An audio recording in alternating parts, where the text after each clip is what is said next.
गुंडे वेरी गुंडे।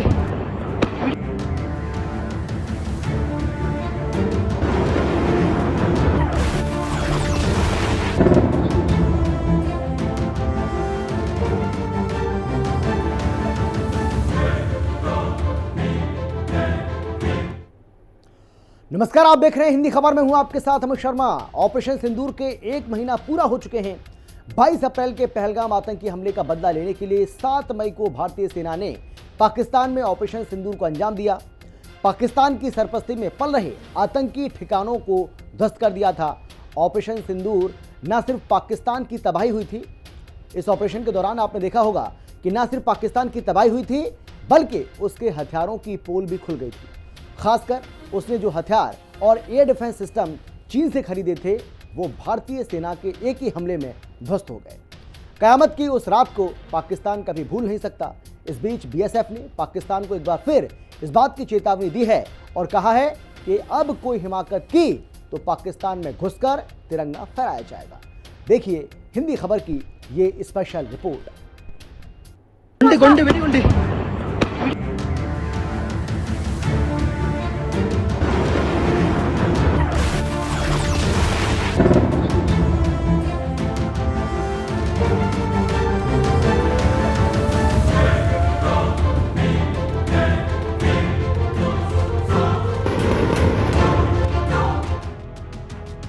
जब पाक में आया जलजला, खुद गई आतंकियों की कब्र। 9 आतंकी अड्डे मटिया में तबाह हुए 11 एयरबेस।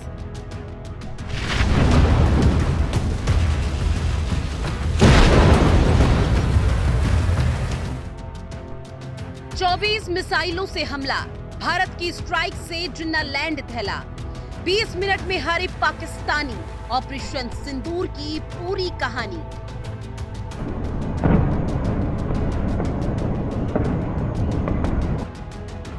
सिंदूर के 30 दिन बाद बीएसएफ ने दी पाकिस्तान को चेतावनी। 7 मई की तारीख पाकिस्तान कभी नहीं भूल सकता। ये उसके लिए कयामत की रात थी, ऐसी अंधेरी रात जो कटी ना कट रही थी। ये वो रात थी जब पाकिस्तान में जलजला आया था। ये जलजला कुदरती नहीं था। उस रात को भारत ने ऑपरेशन सिंदूर का बदला लिया था।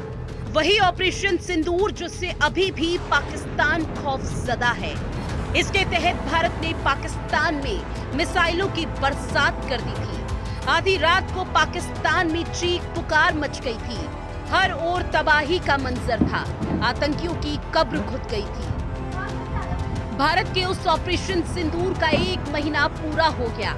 ऑपरेशन सिंदूर की सफलता से भारतीय जवानों का जोश हाई है और ऑपरेशन सिंदूर के 1 महीना पूरा होने पर बॉर्डर सिक्योरिटी फोर्स यानी कि बीएसएफ ने पाकिस्तान को बता दिया है कि अगर उसने अब कोई हिमाकत की तो पाकिस्तान में घुसकर तिरंगा फहराया जाएगा। सिंदूर के 30 दिन बाद बीएसएफ ने पाकिस्तान को दी चेतावनी। बीएसएफ ने कहा पाकिस्तान ने अब कोई हरकत की तो घुसकर मारेंगे। बीएसएफ ने कहा पाकिस्तान में घुसकर चौकियां तबाह कर देंगे और वहां तिरंगा फहराएंगे। आज ऑपरेशन सिंदूर को पूरा 1 महीना हो गया है और आज हमारे लिए बड़े गौरव का, बड़े जोश का, बड़ी खुशी का विषय है कि आज के दिन ही, कल के दिन ही जब पूरा 1 महीना हो रहा था, हमारे बहादुर जवान जो इसमें घायल हो गए थे तो ऑपरेशन के दौरान असीम बहादुरी का परिचय देते हुए वो भी हॉस्पिटल से काफी कुछ ठीक होकर के वापस आ गए हैं। सब इंस्पेक्टर वेद व्यास है जिनकी टांग कट गई, एक कांस्टेबल ब्रजमोहन है जिनके मुंह के अंदर से जबड़ा फाड़ते हुए स्प्लिंटर निकल गए। वो सब तकरीबन इस हालत में आ गए कि अपने द्वारा अपने जीवन को संचालित कर सकें और उनका जो जोश है वो उसी ऊंचाइयों पर है जो ऑपरेशन सिंदूर से पहला था। इंजर्ड होने के बावजूद, अपने अंग खोने के बावजूद उनकी अब दिली तमन्ना दोबारा एक बार फिर कुछ कर दिखाने की है, देश के लिए अपना सर्वोच्च बलिदान देने की है। पर जिस तरह से इनको भागने पर मजबूर करा, जिस तरह इन्होंने झंडे दिखाए और अभी तक वहां बॉर्डर पे नहीं आए, तो इनके सारी गलतफहमियां दूर हो गई हैं और इस बार यदि इन्होंने कुछ करा तो फिर बहुत जबरदस्त करारा जवाब होगा। 22 अप्रैल के पहलगाम आतंकी हमले का मुंहतोड़ जवाब देने के लिए भारत ऑपरेशन सिंदूर करने पर मजबूर हुआ था, जिसमें आतंकियों ने धर्म पूछकर 26 बेगुनाहों की जान ले ली थी। इसके जवाब में 7 मई 2025 की अंधेरी रात में भारत ने ऑपरेशन सिंदूर का आगाज किया था। भारतीय वायुसेना ने ऑपरेशन सिंदूर के तहत पाकिस्तान में आतंकी ठिकानों पर ऐसी मिसाइलों की बरसात की कि पड़ोसी मुल्क में हड़कंप मच गया। मुरीद के हो या फिर बहावलपुर, हर आतंकी अड्डों पर लाशें बिछ गई थी। ये ऑपरेशन 2016 सर्जिकल स्ट्राइक और 2019 बालाकोट एयर स्ट्राइक के बाद तीसरा बड़ा हमला था।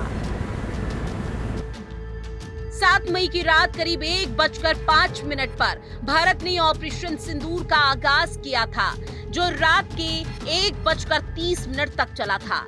30 मिनट के इस ऑपरेशन में भारत ने पाकिस्तान को धुआं कर दिया था।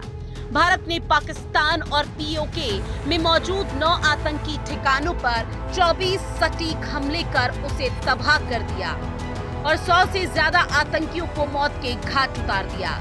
इसमें आतंकी मसूद अजहर का पूरा खानदान ही मिट्टी में मिल गया। भारत ने कहा कि यह हमला आतंकी ढांचे पर था, न कि पाकिस्तानी सेना या नागरिकों पर। विंग कमांडर व्योमिका सिंह ने बताया था कि हमने नागरिक और सैन्य ठिकानों पर नुकसान से बचाया। ऑपरेशन सिंदूर 22 अप्रैल को पहलगाम में हुए विभत्स आतंकवादी हमले के शिकार मासूम नागरिकों व उनके परिवारों को न्याय देने के लिए लॉन्च किया गया था। इस कार्रवाई में 9 टेररिस्ट कैंप्स को टारगेट किया गया और पूरी तरह से इसे बर्बाद किया गया। पाकिस्तान में पिछले 3 दशकों से टेरर इंफ्रास्ट्रक्चर का निर्माण हो रहा है।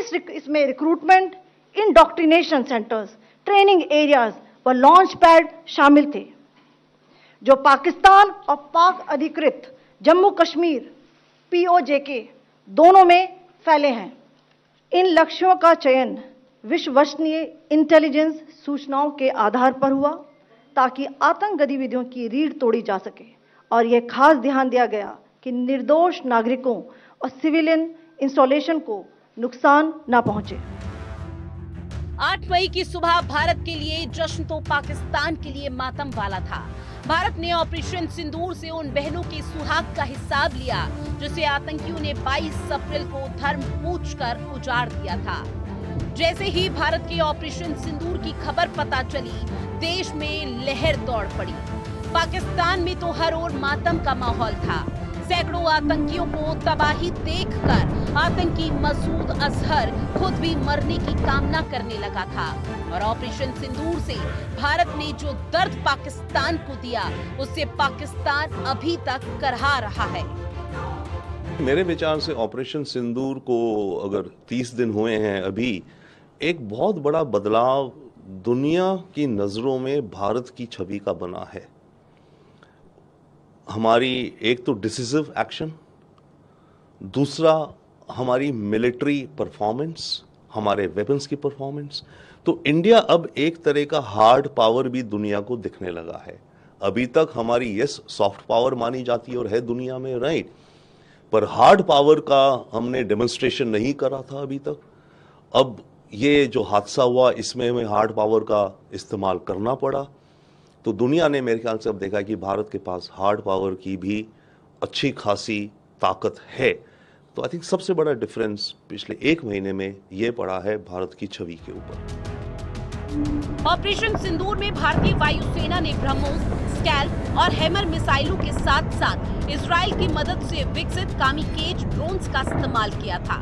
आतंकी ठिकानों के अलावा भारत ने पाकिस्तान सरकार को भी करारी चोट दी, क्योंकि पाकिस्तान ने आतंक के खिलाफ किए गए भारत के ऑपरेशन सिंदूर को युद्ध की कार्रवाई बताया और जवाबी हमले शुरू कर दिए। इसके बाद 7 से 10 मई तक दोनों देशों में तनाव चरम पर रहा। भारतीय सेना ने नूर खान एयरबेस, मुरीद के, रफीकी और सियालकोट जैसे पाकिस्तानी एयरबेस को निशाना बनाया। इससे पाकिस्तान की कमर टूट गई। आखिरकार पाकिस्तान को बाहुबली ब्रह्मोस की ताकत के सामने झुकना पड़ा और वो सीज फायर के लिए गिड़गिड़ाने लगा। आखिरकार भारत ने भी अपने मकसद को पूरा करने के बाद सीज फायर पर अपनी सहमति दे दी। भारत की आक्रामक कार्रवाई के बाद पाकिस्तान बचने के रास्ते खोजने लगा। पाकिस्तान दुनिया भर में तनाव कम करने के लिए गुहार लगा रहा था और बुरी तरह पीटने के बाद इसी मजबूरी में 10 मई की दोपहर को पाकिस्तानी सेना ने हमारे डीजीएमओ को संपर्क किया। पाकिस्तान के सीने में बसाए गए आतंक के अड्डों को हमने खंडहर बना दिया था। इसलिए जब पाकिस्तान की तरफ से गुहार लगाई गई, पाकिस्तान की तरफ से जब ये कहा गया कि उसकी ओर से आगे कोई आतंकी गतिविधि और सैन्य दुस्साहस नहीं दिखाया जाएगा, तो भारत ने भी उस पर विचार किया। भारत के ऑपरेशन सिंदूर ने वैश्विक मंच पर भी हलचल मचाई। भारत ने आतंक के खिलाफ ये ऑपरेशन क्यों लॉन्च किया और पाकिस्तान में कैसे तबाही मचाई, ये पूरी दुनिया में जा जाकर बताया। शशि थरूर समेत 7 डेलीगेशन वाली टीम ने पाकिस्तान को दुनिया भर में बेनकाब किया और पाकिस्तान का आतंकी वाला नकाब उतारने की भारत की ये मुहिम अभी भी जारी है। विदेश मंत्री एस जयशंकर ने इंग्लैंड में ब्रिटेन के विदेश मंत्री डेविड लेमी के साथ बातचीत में आतंक के खिलाफ शुरू हुए ऑपरेशन सिंदूर का समर्थन करने के लिए ब्रिटेन को धन्यवाद कहा। साथ ही ये भी बता दिया कि भारत अब आतंकवाद के खिलाफ लड़ाई में पीछे हटने वाला नहीं है। Let me thank the government of the United Kingdom for the strong condemnation of the barbaric terrorist attack in Pahalgam in the Union Territory of Jammu and Kashmir, and for your solidarity and support to India in the fight against terrorism. We practice a policy of zero tolerance against terrorism and expect our partners to understand it. And we will never countenance perpetrators of evil being put at par with its victims.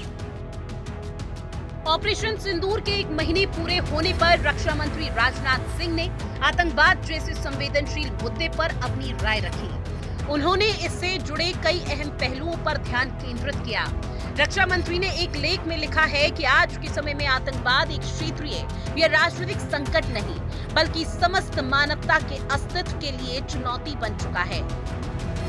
ये मानवाधिकार, लोकतंत्र, शांति और सह अस्तित्व जैसे मूल्यों को सीधे सीधे चुनौती दे रहा है। भारत जो दशकों से आतंकवाद का शिकार रहा, अब केवल पीड़ित नहीं बल्कि संगठित और निर्णायक प्रतिकार का नेतृत्व कर रहा है। रक्षा मंत्री राजनाथ सिंह ने 5 जरूरी सूत्र बताए जिसकी मदद से आतंक के खिलाफ लड़ा जा सकता है। ऑपरेशन सिंदूर का उदाहरण देते हुए उन्होंने कहा कि ये केवल एक सैन्य कार्रवाई नहीं बल्कि भारत की रणनीतिक सोच और संकल्प का प्रमाण है। इसके जरिए भारत ने ये साफ कर दिया है कि अब आतंकियों को उनकी पनाहगाह में ही नष्ट किया जाएगा, चाहे वो कहीं भी हो और किसी का भी समर्थन प्राप्त हो। कुछ दिन पहले INS विक्रांत से राजनाथ सिंह ने पाकिस्तान को चेतावनी देते हुए कहा था कि अगर अब कोई हिमाकत की तो अगली बार समंदर से बारूदी प्रहार होगा और पाकिस्तान को हाफिज जैसे आतंकियों को सौंपना ही होगा। पाकिस्तान के हक में यही बात होगी कि वह अपनी जमीन पर चल रही आतंकवाद की नर्सरी को अपने हाथों से उखाड़ देंगे। इसकी शुरुआत उसे हाफिज सईद और मसूद अजहर जैसे आतंकवादियों को भारत के हाथों में सौंपने से करनी चाहिए। यह दोनों न केवल भारत में मोस्ट वांटेड टेररिस्ट की सूची में हैं, बल्कि ये यूनाइटेड नेशंस की डेजिग्नेटेड टेररिस्ट की लिस्ट में भी शामिल हैं। इस बार तो पाकिस्तान को भारतीय नौसेना की फायर पावर का सामना नहीं करना पड़ा, मगर दुनिया जानती है अगर पाकिस्तान ने इस बार कोई नापाक हरकत की तो हो सकता है कि इस बार ओपनिंग इस बार की ओपनिंग और किसी के द्वारा ना हो, हमारी नेवी के द्वारा हो। ऑपरेशन सिंदूर के बाद से पीएम मोदी लगातार देश के अलग अलग हिस्सों में जाकर राष्ट्र शक्ति की गाथा सुना रहे हैं। भारतीय सैन्य के पराक्रम की तारीफ करते हुए बता रहे हैं कि कैसे आतंकियों और आतंक के आका पाकिस्तान को सबक सिखाने का काम कर रहे हैं। साथ ही मोदी के दूतों ने भी पूरी दुनिया में आतंकिस्तान को नंगा करके रख दिया। अब जब तमाम सांसदों का डेलीगेशन विदेशों में भारत के ऑपरेशन सिंदूर की सफलता को बताकर पाकिस्तान को बेनकाब कर वापस आ चुका है, तो अब बारी है प्रधानमंत्री नरेंद्र मोदी की। प्रधानमंत्री नरेंद्र मोदी आतंकवादियों के खिलाफ ऑपरेशन सिंदूर की सफलता के बाद पहली बार किसी ग्लोबल मंच से हुंकार भरते नजर आएंगे। ये ग्लोबल मंच G7 के समूह देशों का होगा, जिसमें शिरकत करने प्रधानमंत्री नरेंद्र मोदी कनाडा जाएंगे। G7 शिखर सम्मेलन का आयोजन कनाडा के अल्बर्टा कानानास के शहर में 15 से 17 जून तक आयोजित किया जा रहा है। G7 शिखर सम्मेलन के मंच पर प्रधानमंत्री नरेंद्र मोदी के साथ अमेरिकी राष्ट्रपति डोनाल्ड ट्रंप, फ्रांस के राष्ट्रपति इमैनुअल मैक्रोन, यूके के प्रधानमंत्री कीर स्टारमर, जर्मनी के चांसलर फ्रेडरिक मर्ज के साथ जापान, कनाडा और इटली के प्रधानमंत्री भी मौजूद रहेंगे। दुनिया भर के ताकतवर वैश्विक नेताओं की उपस्थिति से ही अंदाजा लगाया जा सकता है कि पीएम मोदी के G7 शिखर सम्मेलन में होने से पाकिस्तान कितना परेशान हो रहा होगा, क्योंकि कनाडा में जब मोदी बोलेंगे तो पूरी दुनिया उन्हें सुनेगी और आतंकिस्तान यानी कि पाकिस्तान पूरी तरह से बेनकाब होगा। ठीक 1 महीने पहले 6 मई की वो रात पाकिस्तान के आतंकियों पर कयामत बरसी थी।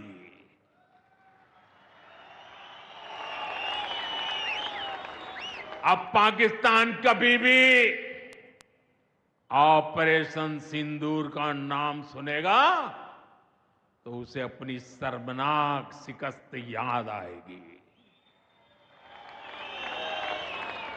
पाकिस्तानी फौज और आतंकियों ने कभी सोचा नहीं था कि भारत पाकिस्तान में सैकड़ों किलोमीटर अंदर जाकर के आतंकवादियों पर इस तरह वार करेगा। बरसों की मेहनत से उन्होंने आतंक की जो इमारतें बनाई थी वो कुछ ही मिनटों में खंडहर में बदल गई है। एक तरफ आतंक के खिलाफ शुरू भारत के ऑपरेशन सिंदूर को पूरी दुनिया का समर्थन मिल रहा है, तो वहीं दूसरी ओर पाकिस्तान को भारत के हाथों पिटने के बाद दुनिया में जहां जा रहा है वहीं बेइज्जती हो रही है। पाकिस्तान के पूर्व विदेश मंत्री बिलावल भुट्टो जरदारी भारत की शिकायत करने अमेरिका पहुंच गए थे, लेकिन वहां जो हुआ उसकी दूर दूर तक उन्होंने कल्पना तक नहीं की थी। अमेरिकी सांसद ब्रैड शेरमैन की बातों पर तो उन्हें कुछ पल के लिए यकीन तक नहीं हुआ होगा। वो अमेरिका में जो सुनना चाहते थे ठीक उसके उलट उन्हें सुनने को मिला। अमेरिकी सांसद शेरमैन से आतंकवाद पर लगाम लगाने, खासकर जैश-ए-मोहम्मद के खिलाफ सख्त कदम उठाने को कहा। मुलाकात के बाद शेरमैन ने सोशल मीडिया प्लेटफॉर्म एक्स पर बताया कि मैंने पाकिस्तानी प्रतिनिधिमंडल को आतंकवाद खत्म करने की जरूरत के बारे में बताया, खासकर जैश-ए-मोहम्मद के खिलाफ कार्रवाई करने को कहा, जिसने 2002 में दोस्त डैनियल पर्ल की हत्या की थी। इससे पता चलता है कि किस तरह से पाकिस्तान का भारत की देखा देखी दूसरे देशों में प्रतिनिधि मंडल भेजने का दाव अब उल्टा पड़ गया है। पाकिस्तान भारत की नकल करने की कोशिश में ये भूल गया है कि उसके दामन पर ऐसे कई दाग लगे हैं जिन्हें वो चाहकर भी नहीं मिटा सकता। आतंकी संगठन जैश-ए-मोहम्मद संयुक्त राष्ट्र की आतंकवादी सूची में शामिल है और जैश सरगना मसूद अजहर भारत के भी मोस्ट वांटेड आतंकियों में शामिल है। यह आतंकी संगठन पुलवामा हमले समेत भारत में कई आतंकी वारदातों को अंजाम दे चुका है, लेकिन भारत ने ऑपरेशन सिंदूर के जरिए मसूद अजहर के कुनबे को साफ कर दिया है। और अब मसूद अजहर खुद भी ज्यादा दिन तक बच नहीं पाएगा, क्योंकि पीएम मोदी ने साफ कर दिया है कि आतंक के खिलाफ शुरू ऑपरेशन सिंदूर अभी खत्म नहीं हुआ, जिसे मसूद अजहर से लेकर हाफिज सईद और सैफुल्लाह कसूरी जैसे आतंकियों की नींदें उड़ी हुई हैं, क्योंकि भारत का कब कौन सा मिसाइल आकर इन आतंकियों को भी मिट्टी में मिला देगा, किसी को नहीं पता। हिंदी खबर की स्पेशल रिपोर्ट।